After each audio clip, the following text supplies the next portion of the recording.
हाँ बोलो।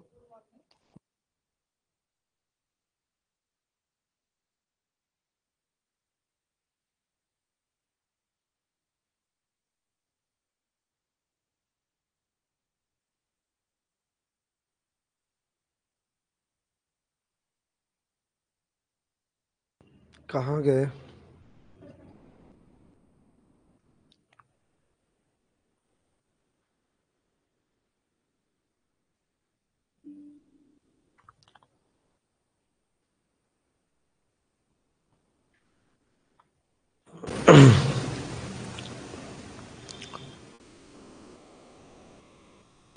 मतलब कोई आया ही नहीं आज?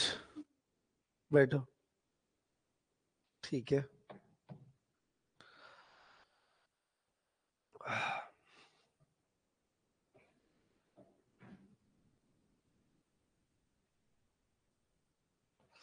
पता नहीं, सबको लगा होगा आज छुट्टी है, मैंने ग्रुप पे कुछ डाला नहीं था ना, कल छुट्टी थी इसके वजह से।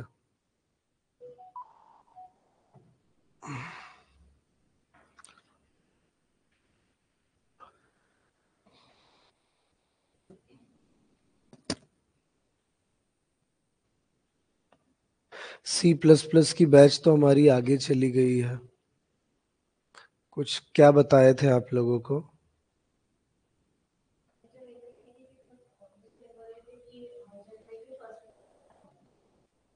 अच्छा, एक चालू होने वाली है लेकिन अभी उसको टाइम है। ये तो थोड़ी आगे चली गई है।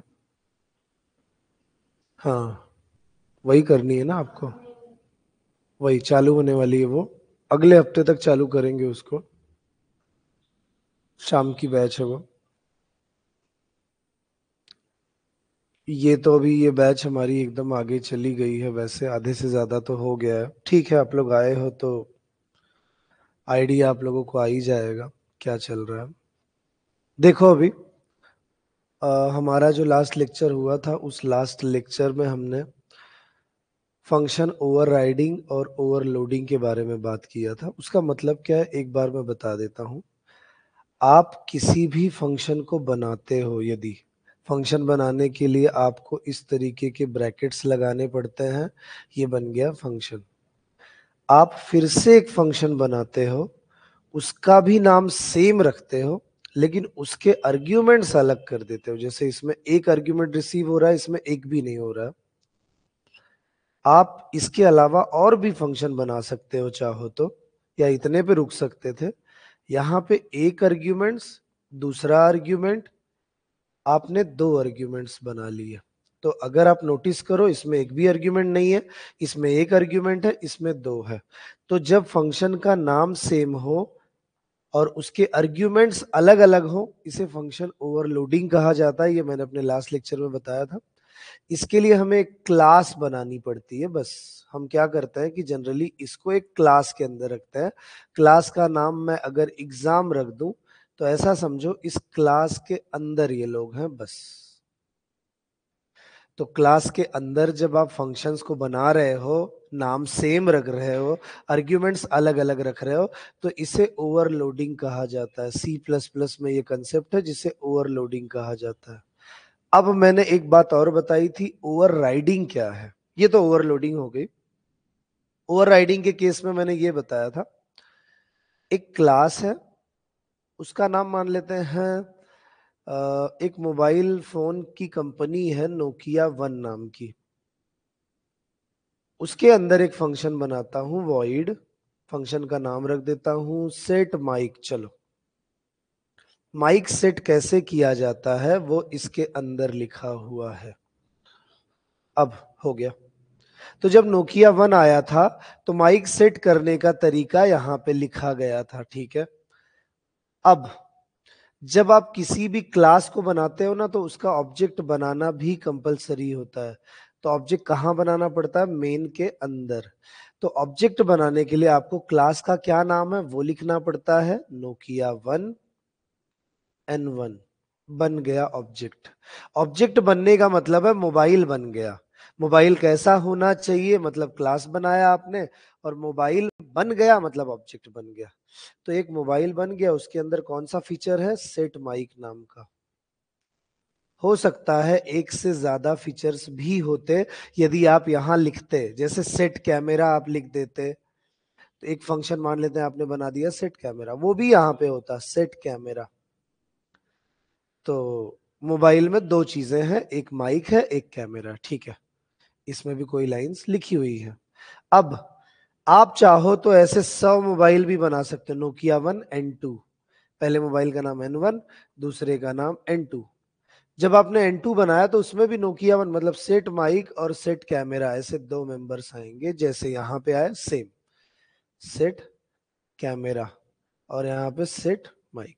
अगर आपने एक ऑब्जेक्ट और बनाया होता नोकिया 1N3, तो एक और ऑब्जेक्ट बनता, उसमें भी सेट माइक और सेट कैमरा ही आता। अब मोबाइल कैसा होना चाहिए आपने बताया है, तो बार बार एक ही जैसा मोबाइल बनेगा, अलग थोड़ी बनने वाला है। तो इस तरीके से अब बात ये आती है कि इन मेंबर्स को यूज कैसे करोगे। मान लेते हैं आपको N1 को यूज करना है, तो आप क्या लिखोगे, N1 डॉट, N1 ने अपने, ये N1 है, सेट माइक नाम के फंक्शन को कॉल किया। माइक को सेट करने के लिए N1 ने सेट माइक को कॉल किया, तो इसके अंदर जो भी लाइन लिखी होंगी वो चल जाएंगी। हाँ, लेकिन यदि N2 ने कॉल किया होता, तो N2 के अंदर जो लिखा है वही लिखा, तो यही वाला है, बस N2 के लिए चला इस बार। और N3 के लिए भी आप चाहो तो कॉल कर सकते हो, N3 डॉट सेट माइक, तो N3 का भी सेट माइक चला। लिखी तो एक ही लाइन है, बस N3 के लिए चली कि N2 के लिए कि N1 के लिए, डिपेंड करता है कि आपने कॉल किसे किया हुआ है। बस ये हो गया क्लासेस एंड ऑब्जेक्ट, ये सब हमने सीखा हुआ है। अभी जब मैं आगे जा रहा हूं तो मैं एक क्लास और बनाता हूं। कुछ समय के बाद एक और मोबाइल आया नोकिया 2 नाम का, उसके अंदर एक नया फीचर आया होगा। मान लेते हैं ये पुराने फीचर्स उसके अंदर आपको वापस से लिखने हैं, तो यहाँ पे कोलन लगा दो और पुराने फीचर्स वापस से लिखने ना पड़े, इसीलिए इस क्लास का नाम लिख दो, ऐसा भी चलता है। तो इसके सारे फीचर्स जो है वो यहाँ आ जाएंगे, लिखने की भी जरूरत नहीं पड़ेगी। इसे इनहेरिटेंस कहा जाता है, a property of creating a child class, this is the child class with the help of parent class. जब हम किसी क्लास की मदद से एक क्लास बनाते हैं, नई क्लास, तो इसे कहा जाता है इनहेरिटेंस। अब इस क्लास के मेंबर आ चुके हैं यहां पे, आप चाहते तो यहां पे सेट माइक बना सकते थे नया, आपके पास ये वाला तो आया ही है। यहां पे अगर आपने लिख दिया नए तरीके से मैंने माइक को सेट किया, न्यू मेथड, नया तरीके से मैंने माइक को सेट किया, पुराना तरीका भी मेरे पास है क्योंकि मैंने इनहेरिटेंस किया है, नया भी है। तो जब आप एक फंक्शन बनाते हो और उसके चाइल्ड में सेम नाम का दूसरा फंक्शन बनाते हो, तो इसे ओवरराइडिंग कहा जाता है, जिसके बारे में मैंने बात की थी, ये भी मैंने बताया था आप लोगों को। तो लेक्चर वैसे रिकॉर्ड हो ही जाएगा, ऑनलाइन वाले तो है ही, ताकि सबको मिल जाए। बहुत सारे Amarjeet, good morning, happy new year सब सभी लोगों को, जितने भी लोग हो। आज शायद नहीं पता है क्लास के बारे में बच्चों को, इसलिए कोई आया नहीं है, लेकिन सबको हैप्पी न्यू ईयर। जब आप रिकॉर्डेड लेक्चर देखोगे तो नया साल आपको खुशी भी दे और अच्छी जगह पे पहुंचाए, अच्छी चीजें मिले आपकी जिंदगी में, आपका जो लक्ष्य है वो भी आपको मिल जाए, आप जितने मार्क्स चाहते हो उतने मार्क्स भी आपको मिल जाए, जो सोचते हो वो आपके साथ हो जाए। अगर आपके कोई बैकलॉग्स हैं तो वो भी सारे निकल जाए, मैं ये उम्मीद करूंगा आप लोगों के लिए। हाँ, लेकिन बिना पढ़े तो नहीं होगा, ये पढ़ना पड़ेगा आपको उसके लिए। अब देखो, मैंने यहाँ पे ओवरराइडिंग कर ली है, मतलब फंक्शन का नाम सेम, उसके आर्ग्यूमेंट्स भी सेम है। देखो, ये भी एक भी नहीं रिसीव कर रहा है, ये भी एक भी नहीं कर रहा है, इसे ओवरराइडिंग बोलते हैं। बस ये अलग क्लास में होती है, सेम में नहीं होती। अच्छा बताओ मुझे, दो दो तरीके कैसे हो सकते हैं, एक क्लास में उसका नाम भी सेम और आर्ग्यूमेंट्स भी सेम, कैसे हो सकता है? फिर किसको कॉल किया जाएगा? इसीलिए सेम क्लास में कभी नहीं होता ओवरराइडिंग। ओवर उसको ओवरलोडिंग बोलते हैं, नाम सेम आर्ग्यूमेंट्स अलग अलग, वो सेम क्लास में हो जाएगा। लेकिन यदि ओवरराइडिंग की बात होगी तो वो अलग अलग क्लास में होती है। ओवरराइडिंग, नाम भी सेम आर्ग्यूमेंट्स भी सेम, ये ओवरराइडिंग है। अब बात ये आती है कि चलो ऑब्जेक्ट बनाएंगे हम नया मोबाइल वाला, नए मोबाइल को बनाना चाहता हूं मैं, तो अगर मैं नए मोबाइल को बनाने की कोशिश भी करूं तो मुझे ऑब्जेक्ट बनाने के लिए क्या लिखना पड़ेगा पता है? नए क्लास का नाम नोकिया 2N1, बन गया नया मोबाइल N1। नोकिया 2 के पास क्या क्या है? सेट माइक नया वाला, हाँ, और पुराने भी तो दो मेंबर्स हैं, कौन कौन से? सेट माइक और सेट कैमरा। ओके, ये दो पुराने मेंबर्स हैं, तो इनका कलर थोड़ा अलग कर देता हूं, ये पुराने वाले हैं। ठीक है, क्या क्या नाम है? एक का नाम है सेट माइक और एक का नाम है सेट कैमरा, ये पुराना है। और नया कौन है? सेट माइक नया वाला। हाँ, अब ऑब्जेक्ट जब बनेगा तो आप ऑब्जेक्ट की मदद से जब सेट माइक को कॉल करोगे तो कौन सा चलेगा जानते हो? नया वाला। क्यों नया वाला? आपने नया बनाया क्यों था? नए तरीके से मोबाइल का माइक सेट करना चाहते थे, इसीलिए तो आपने नया बनाया था। अगर आप नया नहीं बनाते तो पुराना वाला ही चलता था ना, फिर उसकी तो कोई जरूरत ही नहीं थी। अभी यदि आप सेट कैमरा कॉल करो तो कोई प्रॉब्लम नहीं, कौन सा होगा? ये वाला, क्योंकि इधर है क्या कोई नया? नहीं, तो पुराना चलेगा। आया है ना वहां पे? अगर ये भी आया ही है लेकिन नया बन जाने की वजह से पुराना छुप गया है, नए को ही चलाया जाएगा, ये हो रहा है। ये आपको समझना, जिसका ऑब्जेक्ट बनेगा, किसका बना ऑब्जेक्ट? नोकिया 2 का, उसका वाला ही चलेगा। लेकिन आप बोलोगे अगर नोकिया 1 वाला चलवाना है तो कोई तरीका है? हाँ, एक तरीका है, और सी प्लस प्लस को पसंद नहीं है वो तरीका। उस तरीके से क्या करते हैं लोग? ऑब्जेक्ट बनाते हैं इसका और चलाते हैं इसको। है एक तरीका, कैसे? आज वही दिखाना है मुझे आप लोगों को, कि कैसे हो सकता है कि नए तरीके को ना यूज किया जाए, पुराने को यूज किया जाए। पॉइंटर की मदद से एक तरीका है, और बहुत सारे यूजर्स ऐसा करते हैं। उनको रोकने के लिए हमें क्या सीखना है वो अभी हमें पता चल जाएगा। सबसे कॉम्प्लिकेटेड टॉपिक अगर सी प्लस प्लस का कोई है तो ये वर्चुअल फंक्शन है, जो आज हम पढ़ने जा रहे हैं।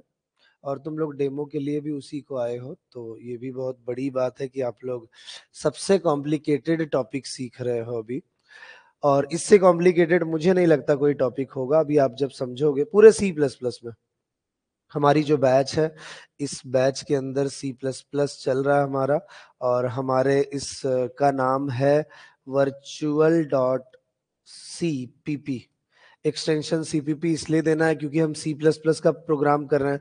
मैंने बोला है कि हमेशा एक हेडर फाइल लिखनी पड़ती है जिसका नाम है IO स्ट्रीम, दूसरी हेडर फाइल लिखनी पड़ती है जिसका नाम है conio.h, और तीसरी है using name space std int main, जहां से मेरा प्रोग्राम स्टार्ट होगा, और गेट ch। हो गया यहां तक, ठीक है। अभी क्या करते हैं पता है? मैं क्लास बना लेता हूं, सिंपल सा एकदम एग्जांपल लेने वाला हूं, ज्यादा कॉम्प्लिकेटेड नहीं करूंगा। क्लास का नाम मैं ना नोकिया 1 ही रखता हूं ताकि आपको समझ में अच्छे से आए। पहली क्लास, एक और क्लास बना देते हैं नोकिया 2। हाँ, सबको पब्लिक कर दो। क्यों? क्लास का हर मेंबर बाय डिफॉल्ट प्राइवेट होता है, उसे पब्लिक करना भी जरूरी है। यहां पे भी पब्लिक लिख देता हूं, इसके अंदर भी एक मेंबर बनाने वाला हूं इसके लिए। दूसरी बात, इनहेरिटेंस करना मतलब इधर कोलन लगाना है, और पब्लिक नोकिया 1 के मेंबर मुझे नोकिया 2 में एज अ पब्लिक यूज करने हैं, इसलिए यहां फिर से पब्लिक लिखो। अगर आप यहां पब्लिक नहीं लिखोगे तो ये मेंबर्स यहां तो आएंगे लेकिन ये प्राइवेट माने जाएंगे। आ तो जाएंगे, इसने पब्लिक कर दिया मतलब इसने दे दिया, लेकिन आपको चाहिए पब्लिक या आपको दूसरों के लिए प्राइवेट रखना, तो वो आप तय करो। नहीं, मैं तो सबको पब्लिक कर दे रहा हूं। देखो मैंने तीनों को पब्लिक कर दिया है, तीनों जगह पे पब्लिक लिख दिया। माइक सेट करने का तरीका पहला मैंने यहां पे लिखा, सेट माइक नाम का फंक्शन। एक फंक्शन और बना दूं, सेट कैमरा। हाँ ठीक है, सेट कैमरा। और अभी मैं यहां पे क्या करता हूं, यहां पे जैसे मैं कैमरा को सेट कर रहा हूं, देखो see out mic, mic set in old technology, ऐसे लिख देता हूं। ओल्ड टेक्नोलॉजी क्यों? ये पुराना वाला नोकिया 1 है इसके लिए। और यहां पे लिख देता हूं camera set in old technology, वैसे तो न्यू है ही नहीं कोई। Camera set in new old technology, बस हो गया, ये भी ठीक है यहां तक तो। अब यहां पे देखो मैं क्या लिखने जा रहा हूं, सेट माइक। वैसे तो ऊपर से माइक आ रहा था इधर, फिर भी मैं यहां बना रहा हूं नया, क्योंकि मैं यहां लिखने वाला हूं mic set in new technology. अब ये नई टेक्नोलॉजी है, पुरानी यूज करनी होती तो नई क्यों बनाता, मैं ओवरराइडिंग करता ही क्यों। तो ऑब्जेक्ट बनाना किसका, चाइल्ड का, नोकिया 2 का N1 बन गया ऑब्जेक्ट। और जिसका ऑब्जेक्ट बनता है उसका वाला ही चलता है, देख लेते हैं ऐसा होता है क्या। N1 डॉट सेट माइक नाम के फंक्शन को कॉल करो, कर दिया मैंने कॉल। अब इसको रन करता हूं मैं, बिल्ड एंड रन। तो जैसे ही हम इसको रन कर रहे हैं आप देख सकते हो mic set in new technology आ गया। अगर ये टेक्नोलॉजी यहां नहीं होती, अगर अब रन करें, अब देखते हैं mic set in old technology, क्योंकि पुरानी, सॉरी नई नई नहीं है हमारे पास, इसलिए तो पुरानी चल रही है। अगर आपने नई टेक्नोलॉजी बना ही दी है तो पुरानी क्यों चलेगी, सीधी बात है। हम नया क्यों करते हैं, हम पुराने को नहीं चाहते। तो इनहेरिटेंस का मतलब है उसके सारे मेंबर्स को लेना, लेकिन आपने नया इसलिए बनाना ताकि पुराना ना यूज कर पाओ, आपको नया चाहिए। हाँ, बाकी बाकी वाले कर सकते हो आप, सेट कैमरा यूज कर पाओगे आप। N1 dot set camera, set camera तो पुराना वाला ही है अपने पास, नया तो है ही नहीं, नई टेक्नोलॉजी कोई आई ही नहीं। Mic set in new technology, camera set in old technology, देखो दिखाई दे रहा, हो गया। अब इसके बाद हमें यह समझना है कि ऑब्जेक्ट जिसका बनता है उसका वाला फंक्शन चलता है, ये बात तो समझ गया, पुराना वाला नहीं चलता।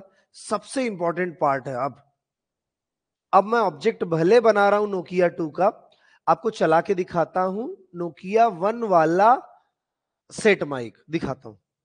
मैं ना क्या करूंगा, देखो सी प्लस प्लस की ये कमी है कि वो ये फीचर उसके पास होने की वजह से प्रॉब्लम आ रहा है। देखो कौन सा, मैं नोकिया 1 का एक पॉइंटर बनाता हूं, उसका नाम रख देता हूं P1, this is the pointer. याद रखना किसी भी मेमोरी के पहले स्टार लगा दो यदि, तो वो दूसरों का एड्रेस रखने के लिए बनाए जाएंगे, याद रखना। मतलब सी लैंग्वेज में एक कंसेप्ट होती है पॉइंटर नाम की, यदि आप किसी भी मेमोरी को बनाते समय उसके पहले स्टार लगा दोगे तो ये मेमोरी दूसरों का एड्रेस रखने के लिए बनाई गई है, ऐसा माना जाता है। अगर आपने एक नॉर्मल मेमोरी बनाई तो ये मेमोरी एक नॉर्मल मेमोरी है, और ये नॉर्मल नहीं है, ये एड्रेस रखने के लिए बनाई गई है। इसमें आप कुछ भी डेटा रख सकते हो, ये फर्क है। आप बोलोगे एड्रेस क्या होता है, याद रखना जब भी मेमोरी बनती है तो रैम हर एक मेमोरी को एक एड्रेस देता है, कोई भी कुछ भी दे सकता है। उसने मान लेते हैं वाई को दे दिया होगा 1000, उसके पास लाखों एड्रेसेस है, एक दे देता है। अब जब आगे आप लिखोगे, यहां लिख दूं, यहां पे जगह नहीं है तो यहां लिख देता हूं कि एक्स में रख दिया जाए, एक्स तो एड्रेस रखने के लिए बना है, एड्रेस ऑफ वाई, वाई का एड्रेस क्या है पढ़ो 1000, किस में रख दिया जाए, एक्स में, तो एक्स में आ गया 1000, मतलब ये इससे जुड़ गया। हम किसी को कनेक्ट करने के लिए पॉइंटर को यूज करते हैं। जैसे मान लेते हैं कि मैं किसी बच्चे से बात नहीं करता और मैंने क्या बोला, यार मैं उससे बात नहीं करता तो मैं ये डेटा उसको देना चाहता हूं, दे नहीं पाऊंगा। एक काम करो, तुम पॉइंटर बन जाओ और तुम उससे कनेक्ट हो जाओ, ताकि मैं वो डेटा तुमको दूंगा, तुम उसको दे देना। पॉइंटर का यही काम है, पॉइंटर पॉइंट करता है किसी और ब्लॉक को, यही उसका मतलब। पॉइंटर नाम से ही पता चल रहा है, पॉइंटर, पॉइंट करने वाला पॉइंटर, बस उसमें अलग क्या है। तो अभी आपने क्या कर लिया, एड्रेस ऑफ वाई किस में रखवा दिया, एक्स के अंदर, बस यही हो गया। अब वेरिएबल, पॉइंटर की डेफिनेशन भी यही है, अ वेरिएबल एक memory that stores the address of another variable, किसी और वेरिएबल का एड्रेस रखता है, ये वेरिएबल उसी को पॉइंटर कहा जाता है, बस यही डेफिनेशन भी है उसकी। उसी तरीके से यहां पे मैं एक पॉइंटर बना रहा हूं, स्टार लग गया मतलब वो एक नॉर्मल सा पॉइंटर बन चुका है, बस बना दूं उसको। पहले N1 बना दूं, N1 तो काफी बड़ा है। कैसे बड़ा है, कौन से टाइप का है वो पढ़ो, नोकिया 2 टाइप का है। नोकिया 2 टाइप का मतलब उसके अंदर सेट माइक है, ठीक है। और कौन है? ऊपर वाले भी तो 2 लोग हैं, लेकिन वो भले दोनों में से एक ही को आप यूज कर पाओ। कौन कौन है? एक सेट माइक है ऊपर से आया हुआ है, और सेट कैमरा भी है, वो भी ऊपर से आया हुआ है। हाँ, लेकिन एक इसका खुद का है, ठीक है, ये बना हुआ है। आपने नया कौन बनाया? P1 बनाया। आपने स्टार लगा दिया ना, तो इसके अंदर कोई ब्लॉक नहीं बनेगा, सीधा स्टार मतलब ये पॉइंटर है, बस बात खत्म। फिर आप इसको ऑब्जेक्ट की तरह मत देखो, बस एक पॉइंटर की तरह देखो, क्योंकि उसके पहले स्टार लग गया। रैम ने इसको कुछ ना कुछ एड्रेस दिया ही होगा, मान लेते हैं। और मैं क्या करने वाला हूं अभी, इसी ब्लॉक के अंदर P1 में रखने वाला हूं एड्रेस ऑफ N1। N1 का एड्रेस क्या है पढ़ो, 1000। किस में रखना चाहता हूं? P1 में। रख दिया। हाँ, ये इससे कनेक्ट हो गया। ऑब्जेक्ट किसका बना है? N1। सीधी बात है, ऑब्जेक्ट तो N1 ही बना है। फिर भी ये वाला चलेगा, अभी दिखाऊं आपको। अब मैं क्या करूंगा, N1 की मदद से नहीं कॉल करने वाला। N1 डॉट सेट माइक लिखूंगा तो आप बोलोगे नए टेक्नोलॉजी से माइक सेट होगा, N1 डॉट सेट टेक्नोलॉजी। मैं पॉइंटर की मदद से एक्सेस करूं, मैं लिखता हूं P1 arrow, this is the pointer. आपने यहां पे एरो दिया, ये पॉइंटर है P1। अब ये सेट माइक को कॉल करेगा। देखते हैं ऑब्जेक्ट किसका बन रहा है। ऑब्जेक्ट तो वैसे भी नोकिया 2 का ही बना हुआ है, ये ऑब्जेक्ट नोकिया 2 का है। अब देखो कौन चलता है, रन करता हूं इसे, F9 दबा दिया। देख लो, ओल्ड टेक्नोलॉजी में माइक सेट हो गया। यही तो कमी है सी प्लस प्लस की। पॉइंटर की मदद से ओवरराइडिंग होने के बावजूद भी पुराना वाला वर्जन चलता है। अर्ली बाइंडिंग हो जाती है पेरेंट के फंक्शन की। फिर से बोल रहा हूं, अर्ली बाइंडिंग, अर्ली मतलब पहले, बाइंड मतलब जुड़ना। अर्ली बाइंडिंग हो जाती है पेरेंट के फंक्शन की, लेकिन ऐसा नहीं होना चाहिए, क्योंकि जिसका ऑब्जेक्ट बनता है उसकी अर्ली बाइंडिंग होनी चाहिए उस फंक्शन की, लेकिन नहीं हो रहा है। पॉइंटर अच्छा नहीं है। फिर तो ये क्या कर रहा है, पुरानी टेक्नोलॉजी में माइक सेट कर दे रहा है। ये तो सी प्लस प्लस की कमी हो गई। कमी नहीं है वैसे, कभी कभी जरूरतें होती है ऐसी कि हमें उसको यूज करना पड़ता है, तो उस समय आप यूज कर सकते हो। लेकिन देखा जाए तो एक प्रॉब्लम वाली बात ही है। मुझे सॉल्यूशन ये ढूंढना है कि भाई पॉइंटर की मदद से भी मैं नए वाले फीचर को ही यूज कर पाऊं। ये होगी मेरे लिए सही बात, कि मैं पॉइंटर की मदद से नए वाले को ही यूज कर पाऊं, ऐसा मुझे चाहिए। तो उसके लिए क्या करना पड़ेगा पता है आपको? कुछ भी नहीं करना है, बस इस फंक्शन के पहले वर्चुअल लिख देना है, बस। ये फंक्शन ही वर्चुअल बना दो। वर्चुअल दुनिया पता है आपको कैसी होती है। अब इसकी बाइंडिंग अर्ली नहीं होगी, क्योंकि इसके पहले वर्चुअल लिखा हुआ है। अब वापिस से सेम प्रोग्राम में रन करने जा रहा हूं, ये देखो। लो, नई टेक्नोलॉजी में सेट हो गया। अच्छा हो गया, पॉइंटर की मदद से भी नई टेक्नोलॉजी, और जनरली ऑब्जेक्ट बना के तो नई हो ही रही थी। बस पॉइंटर की वजह से, पुरानी टेक्नोलॉजी चलने की वजह से मैंने क्या कर दिया, नई टेक्नोलॉजी वाला तरीका ढूंढ ही लिया आखिर में, और वो कीवर्ड है वर्चुअल। अब एक बात बताने जा रहा हूं, हो सकता है आपको ना समझ में आए, लेकिन बताना भी मेरा काम है। बात यह है कि क्या होता है, इंटरनल प्रोसेस क्या होती है। प्रोग्राम पहले आप कंपाइल करते हो, लिख देता हूं यहां पे कंपाइल वर्ड, और आप प्रोग्राम रन करते हो। कंपाइल करना अलग बात है, प्रोग्राम को रन करना अलग बात है। दो बातें हैं। प्रोग्राम हम कंपाइल भी करते हैं, रन भी करते हैं। जानते हो आप एड्रेस कब मिलते हैं मेमोरीज को? कब मिलते हैं जानते हो? प्रोग्राम जब रन होता है। मेरे शब्द को फिर से सुनो, कि प्रोग्राम जब रन होता है तब एड्रेस मिलता है। एड्रेस, रैम तभी एड्रेस देता है जब प्रोग्राम रन होता है। कंपाइल टाइम पे कभी एड्रेस नहीं मिलता, रन टाइम पे मिलता है। और आप मुझे एक बात बताओ, इस प्रोग्राम को देख के मान लेते हैं प्रोग्राम पहले कंपाइल हुआ। कंपाइल होने की वजह से ये सारी लाइंस कंपाइल हुई होंगी, और सेट माइक नाम के फंक्शन को चलाना भी है।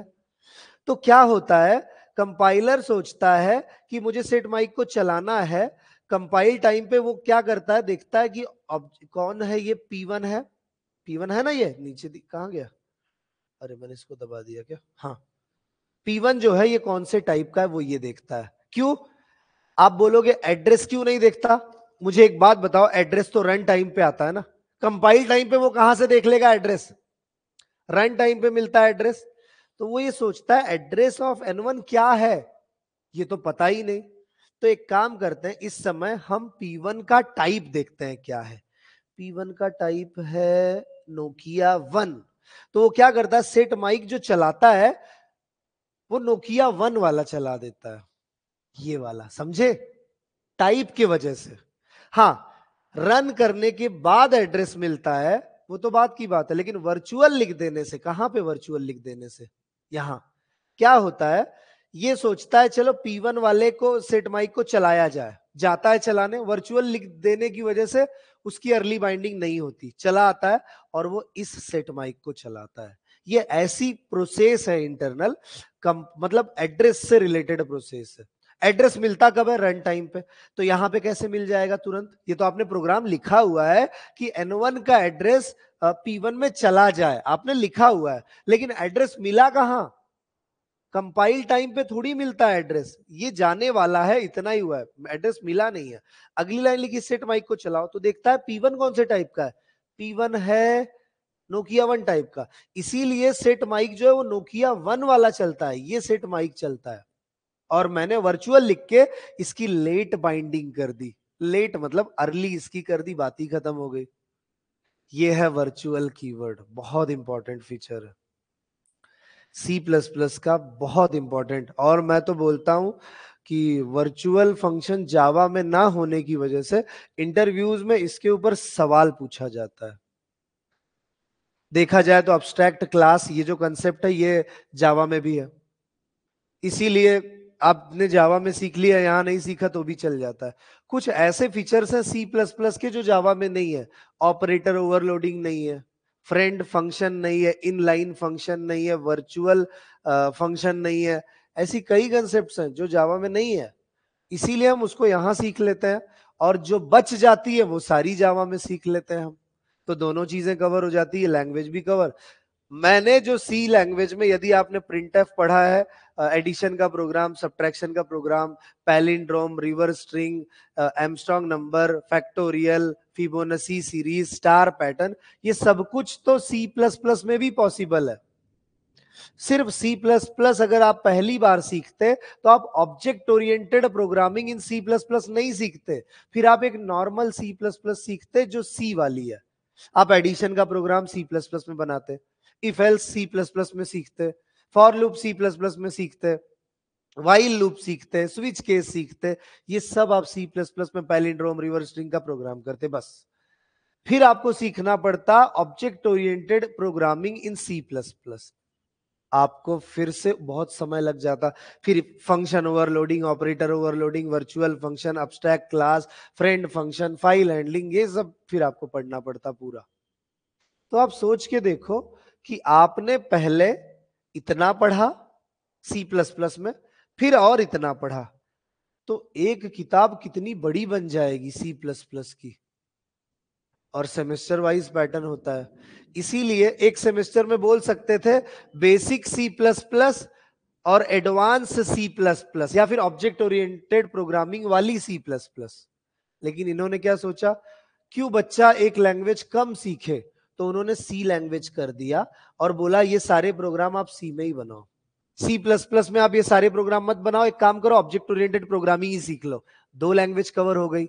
इन्होंने ये दिमाग लगाया, और ये सही है, C भी कवर हो गई, C++ भी कवर हो गई, और नई चीजों के लिए जावा। देखा जाए तो जावा में सब कुछ किया जा सकता है, यहां तक कि शुरुआत भी, पहला प्रोग्राम बनाना है एडिशन का बनाओ, फिर उसमें सब कुछ सीखो, फिर फॉर लूप वहीं सीखो, इफ एल्स वहीं सीखो, वाइल लूप वहीं सीखो, सब वहीं सीख लो, और सब वहीं सीख लो, C++ की क्या जरूरत है।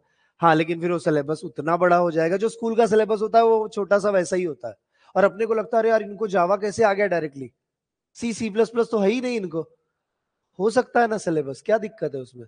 किसी भी लैंग्वेज को शुरू किया जा सकता है स्टार्टिंग से। ऐसा जरूरी नहीं है कि इसको सीखने के लिए आनी चाहिए, इसको सीखने के, हाँ, लेकिन हमारा ट्रेंड ऐसा है कि हम, अगर मैं सी प्लस प्लस पढ़ा रहा हूं तो मैं बेसिक से नहीं पढ़ाने वाला, मतलब सी वाले कंसेप्ट नहीं पढ़ाने वाला, इफ एल्स फॉर लूप मैं बेसिक से ही पढ़ाऊंगा, लेकिन ऑब्जेक्ट ओरिएंटेड प्रोग्रामिंग बेसिक से पढ़ाऊंगा। फिर उसमें क्लासेस क्या है, ऑब्जेक्ट क्या है, स्ट्रक्चर क्या है, जैसे मैंने शुरू किया था, ऑलरेडी 18वां लेक्चर चल रहा है मेरा, तो इसलिए ये ऐसे काम करता है। तो अगर आप सोचते हो कहां से शुरू करूं, तो मुझे लगता है अपने हिसाब से सी लैंग्वेज, आप लॉजिकली अच्छे हो जाओ, उसमें तो लॉजिक बहुत दिमाग लगाना पड़ता है, पैलिंड्रोम का प्रोग्राम, रिवर्स स्ट्रिंग का प्रोग्राम, सब आप लॉजिकली अच्छे हो गए, फिर ऑब्जेक्ट ओरिएंटेड प्रोग्रामिंग आपको मिल जानी चाहिए, चाहे सी प्लस प्लस मिले चाहे जावा मिले, कोई दिक्कत नहीं, हो गई। अब आपको वेब डेवलपमेंट में करियर करना है तो HTML सीखो, CSS सीखो, उसके बाद जावास्क्रिप्ट। जावास्क्रिप्ट सीखने के बाद आप ये तय करो कि आपको फ्रंट एंड में जाना है या बैक एंड में जाना है, ये तय कर लो। ये होने के बाद, वैसे तो HTML CSS जावास्क्रिप्ट ये फ्रंट एंड टेक्नोलॉजी है, जिसमें आप डिजाइन बना सकते हो, एक वेब पेज बना सकते हो बेसिक सा, लेकिन आप तय कर लो वहां पे। अगर आपको लगता है बैक एंड में जाना है तो आप क्या करो, इनका यूज फ्रंट एंड के लिए कर लो और बैक एंड के लिए जावा यूज कर लो, तो आप वेब डेवलपमेंट जावा में कर सकते हो। हाँ, आपको लगता है नहीं मुझे तो पाइथन में करना है, तो HTML CSS जावास्क्रिप्ट रहने दो, आप बैक एंड के लिए यूज कर लो पाइथन। कोई फ्रेमवर्क है जैसे जैंगो फ्रेमवर्क है, फ्लास्क है, इनको यूज कर लो, हो गया, आप तो फुल स्टैक डेवलपर बन गए, क्योंकि आपको फ्रंट एंड की HTML CSS जावास्क्रिप्ट आती है, ऊपर से बैक एंड के लिए आप इनको यूज कर सकते हो, जावा को, पाइथन को, सी प्लस प्लस को, या फिर नोड JS, नोड को यूज कर सकते हो, चलेगा। अब आपको लगता है नहीं मुझे बैक एंड में नहीं जाना, मुझे फ्रंट एंड में जाना है, तो एक काम करो, HTML CSS जावास्क्रिप्ट तो आपको आ ही रहा है, और एडवांस फिर तो आपको फ्रंट एंड सीखनी पड़ेगी, इतने में काम नहीं चलेगा, तो आप फिर उस समय क्या कर सकते हो, आप एंगुलर JS सीख सकते हो। HTML CSS जावास्क्रिप्ट होने के बाद ही ये आएगा, ये फ्रेमवर्क है जावास्क्रिप्ट का, एंगुलर, इसको सीख लो। आपको लगता है नहीं ये बड़ा टफ जा रहा है, ओके, आप रिएक्ट JS सीख लो, ये भी फ्रंट एंड है, इसको सीख लो, चल जाएगा काम। फिर बैकएंड सीखो ही मत, फ्रंट एंड आप डिजाइन बनाओ, कलर्स बनाओ, जो भी करना है वो करो। तो देखो, दोनों सीखना है तो भी कोई दिक्कत नहीं, वैसे भी हमारा जो कोर्स है वो पूरा दोनों का ही है, जिसमें आपका फ्रंट एंड बैक एंड सब कवर हो जाता है, डेटाबेस कवर हो जाता है, ऊपर से C++, डेटा स्ट्रक्चर, जावा, पाइथन, हमारा जो सिलेबस है सब कवर हो जाता है। तो इसलिए उसकी भी कोई बात नहीं है, ऑनलाइन वालों को इन सब चीजों का नॉलेज तो आ ही गया होगा, जो भी मैंने समझाने की कोशिश की है आप लोगों को। तो शेडोइंग कहते हैं, हाँ, शेडोइंग भी बोलते हैं इस कंसेप्ट को। देखो क्या होता है कि आप के लिए सबसे इंपॉर्टेंट शब्द है अर्ली बाइंडिंग। हमें अर्ली बाइंडिंग जो पेरेंट की हो रही थी, वो किसकी करनी है, चाइल्ड की, बस इसे समझना है, बाकी कुछ समझ, वैसे हर फंक्शन से पहले वॉइड लिखने की आदत डाला करो, जावा आपको माफ नहीं करेगा, यहां तो भी एक बार नहीं लिखोगे चल जाएगा काम, ये लोग कुछ नहीं बोलेंगे, लेकिन जावा जो होती है ना वो स्ट्रिक्टली टाइप्ड लैंग्वेज होती है, डेटा टाइप है, वॉइड लिखना ही पड़ता है, तो इसलिए वहां पे तो बहुत जरूरी है। ये देखो, mic set in new technology हो रहा है, नई टेक्नोलॉजी से ही हो रहा है, पॉइंटर की मदद से भी ये हो गया। अब एक बात आपको बताऊं, एक कंसेप्ट है, उस कंसेप्ट का, अच्छा ऐसे बोलता हूं, मान लेते हैं क्लास है, बैंक,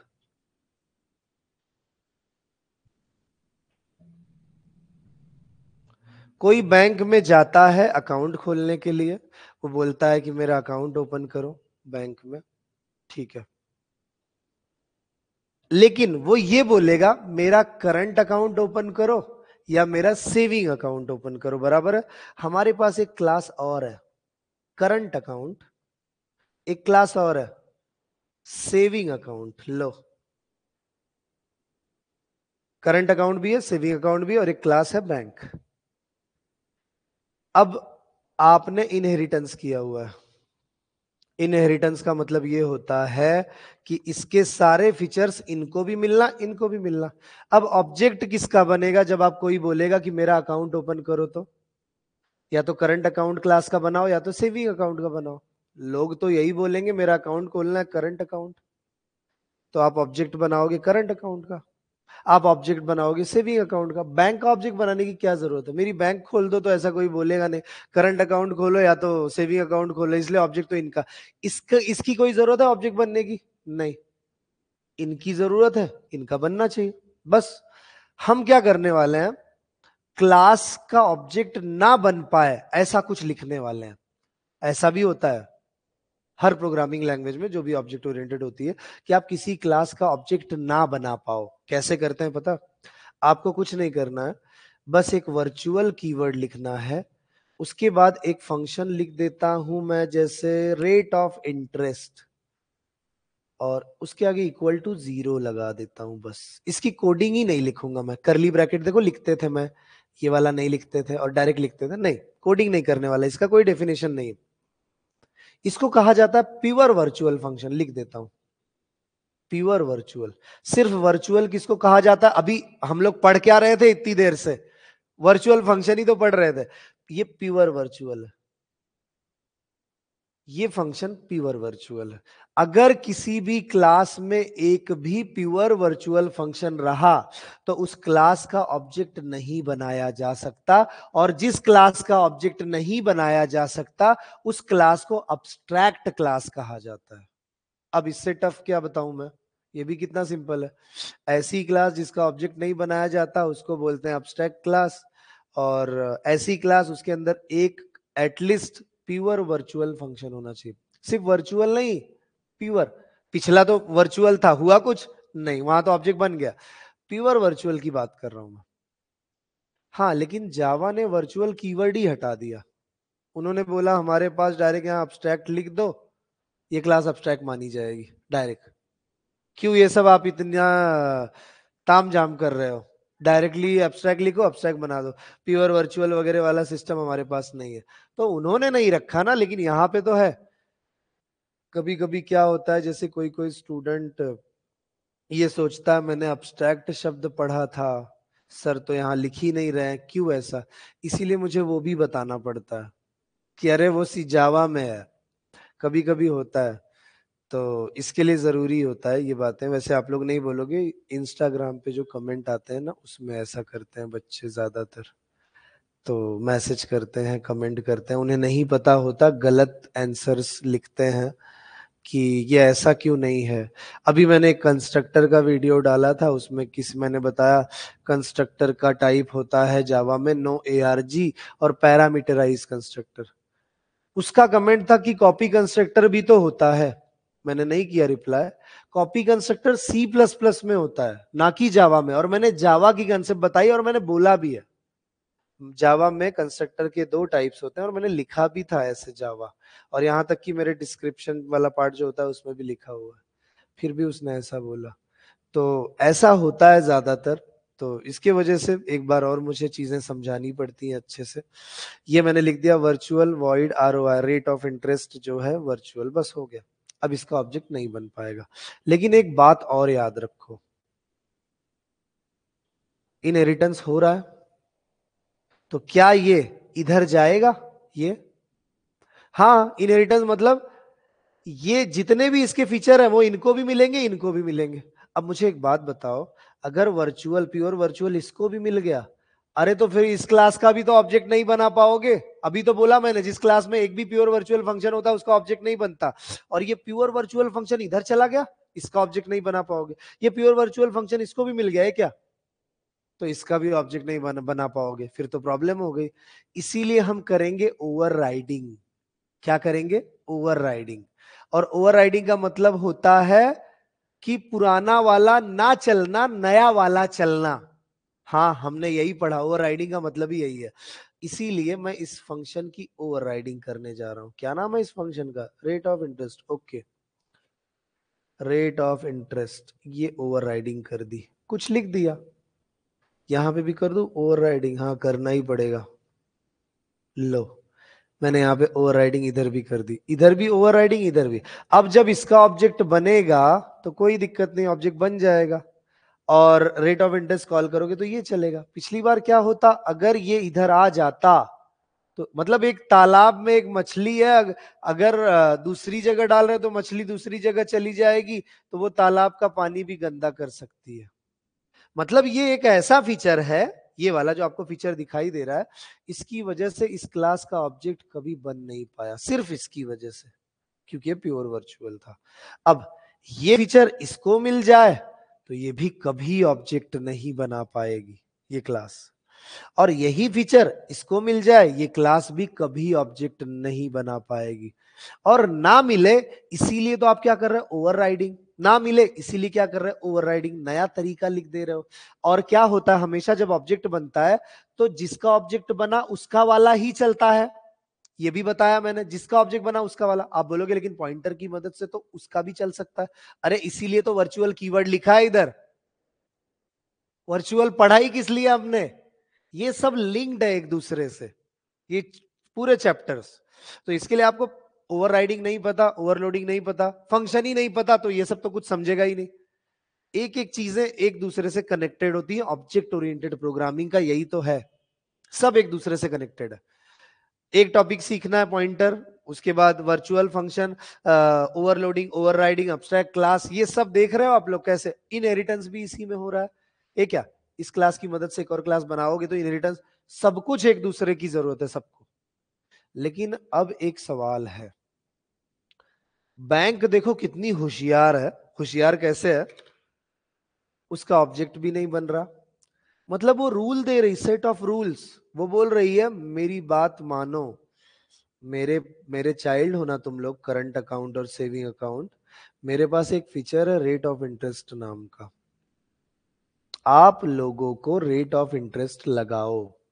यदि आप लोगों से रेट ऑफ इंटरेस्ट नहीं लोगे या नहीं दोगे तो आप कभी ऑब्जेक्ट भी नहीं बना पाओगे, आप कभी अकाउंट भी नहीं खोल पाओगे। सही बात है, ओवरराइडिंग कर रहा हूं ना मैं, अगर मैं नहीं करता तो ये खुद चला जाता उधर, और फिर क्या होता, ऑब्जेक्ट ही नहीं बनता। बैंक बोल रही है आपको रेट ऑफ इंटरेस्ट नाम का फंक्शन बनाना पड़ेगा, ओवरराइडिंग करनी पड़ेगी। यदि आप नहीं करोगे तो मेरा वाला फीचर वर्चुअल वाला मैं आपको दे दूंगा, और मैंने अपना फीचर अगर दे दिया तो आप ऑब्जेक्ट नहीं बना पाओगे कभी। इसीलिए रेट ऑफ इंटरेस्ट लगाओ। बैंक सेविंग अकाउंट से भी बोल रही है कि सेविंग अकाउंट तुम भी मुझे इनहेरिट कर रहे हो, मेरे मेंबर्स को यूज कर रहे हो, तो याद रखो मेरा ये वाला मेंबर इधर ना आए, नहीं तो तुम ऑब्जेक्ट नहीं बना पाओगे।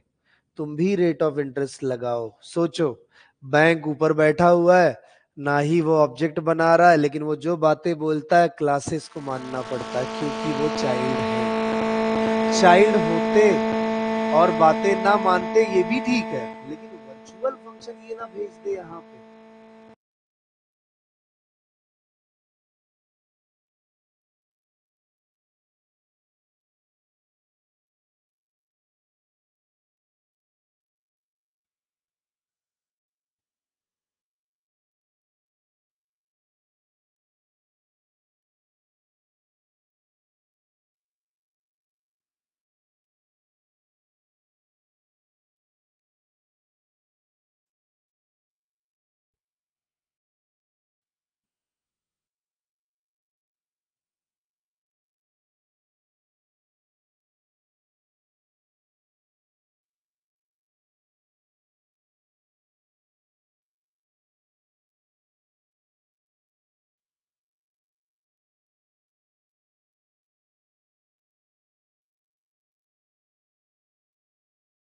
रहा था शीतल, अब तुम्हें आवाज आ जाएगी मेरी। और ठीक है, कितनी देर से बंद हुआ, जस्ट अभी हुआ ना, 9:12 को। हाँ, तो मैंने सारी बातें तो बोल ही दी थी। मैंने यही बताया आप लोगों से कि काफ़ी आसान कंसेप्ट्स हैं, overloading, overriding, virtual function, then abstract class. इसका प्रोग्राम मैं अगले लेक्चर में लेने वाला हूँ, इसलिए अगले लेक्चर में लूँगा ताकि जितने भी बच्चे एब्सेंट हैं सारे आ जाएं। कोई आया ही नहीं आज, शायद किसी को पता नहीं था, मैं भी ग्रुप पे डाल देता हूँ। और कल शायद आए होंगे कुछ बच्चे, मैं ही नहीं आया, मैंने ग्रुप पे डाला था लेकिन दूसरे ग्रुप पे नहीं डाला था, तो हो सकता है ठीक है, तो वो लोगों को इतना लेक्चर देखने दो। आप लोगों को लगता है ऑनलाइन वालों को कि मैंने जो समझाया समझ में तो आया होगा, कुछ पूछना है तो ठीक है, कोई सवाल है तो आप पूछ सकते हो। गीता पवार, प्रियंका भागवत और भी बहुत सारे स्टूडेंट्स हैं, किसी को कुछ लगता है तो आप लोग पूछ सकते हो।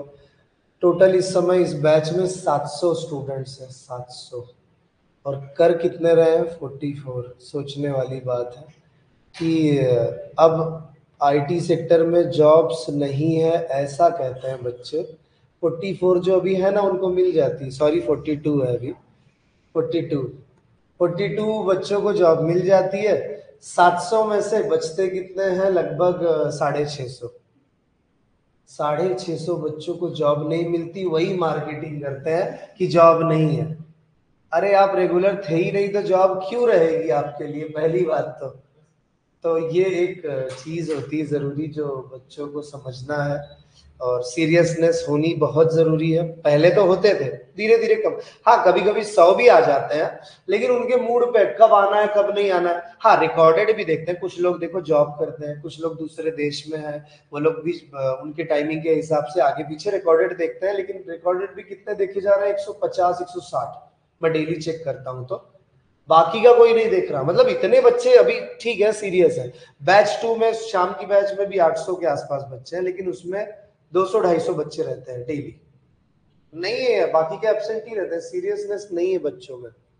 तो ये एक प्रॉब्लम है अपनी, जो आपको सीरियस रहना पड़ेगा थोड़ा सा पढ़ाई के लिए। तो ये ध्यान रखो, ठीक है। चलो फिर बाय सबको, बाकी हम कल देखते हैं। चलो फिर बाय।